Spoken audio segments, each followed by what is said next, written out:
提起热点再讲当归汤，今天来个潮汕家常菜吃白冬瓜汤。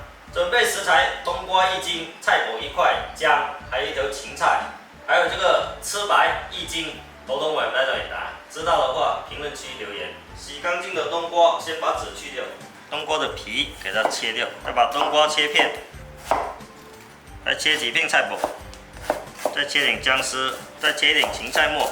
起锅烧油，锅烧热下油，先把姜炒香，再下菜脯。菜脯也就是萝卜干，潮汕人的家常三宝之一。炒出香味下冬瓜，冬瓜先翻炒一下，它等一下煮出来比较入味一点。再加入开水，冬瓜先煲5分钟后下吃白，煮开后来调味，再加一点鱼露，没有的话用盐。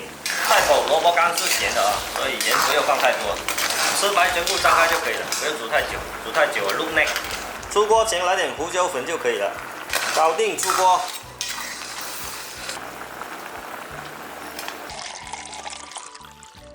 撒上芹菜珠，一道简单又美味的吃白冬瓜汤搞定。强拌当归汤，非常简单易做的潮汕时令家常汤。吃白的肉很鲜，冬瓜又非常的清甜，还有这个萝卜干脆脆的，特别的好吃。准备起鸡脆汤，哇，全爽出呀！